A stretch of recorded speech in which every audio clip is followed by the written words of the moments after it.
what? Interestingly, you will see people who might look like they're interested, but they will be not action takers.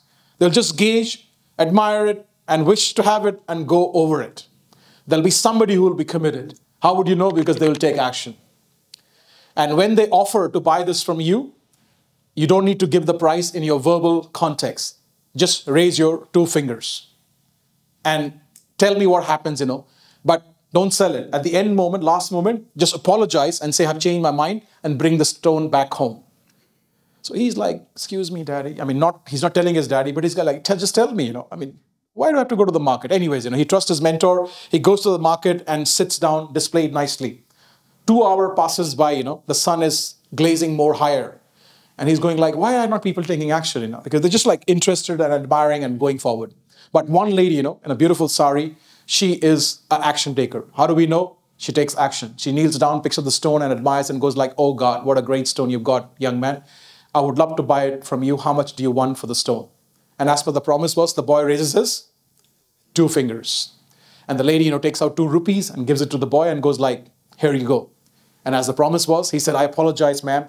I've changed my mind. It's not for sale anymore. Takes the stone back home and meets his daddy. He goes like, daddy, you know what? A lady was giving me 2 rupees for this stone. And what a great teacher does, encourages every participant. He goes like, well done, congratulations. I'm super proud of you. What you did today was a great job. Tomorrow is your second task. Go to the stone museum. Sit outside the stone museum in the same fashion. And when somebody really committed, takes action and offers to buy this, you raise your 2 fingers. So he goes to the stone museum and sits down, and the same kind of experience, because human behavior doesn't change as much. Doesn't matter where you're sitting. He sees, people who are kind of interested but not really committed because they're not action takers. But this one gentleman, suited, booted, wearing a tie, he's an action taker. How do we know? He kneels down, picks up the stone, admires it, makes eye connection, and goes like, young man, I would love to buy this stone. How much do you want for the stone? And as per the promise was, the boy raises his 2 fingers. The gentleman reaches out to his purse, in a wallet, whatever you want to call it, takes out 2,000 rupees and goes like, here we go. And as the promise was, he said, I am so sorry, I apologize. The stone is not for sale anymore, and brings it back home. But today he's a bit excited. He goes like, daddy, daddy, daddy. Daddy goes like, what happened, son? He goes, a gentleman was giving me 2,000 rupees for the same stone. And he went, well done, congratulations. You've done a great job. I'm proud of you.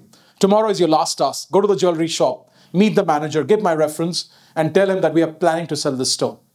But don't sell it, bring it back home. He says, okay. So he goes to the jewelry shop, meets the manager. The manager takes the stone away for a couple of moments, does his checks, comes back and goes like, what a great stone, we would love to buy it.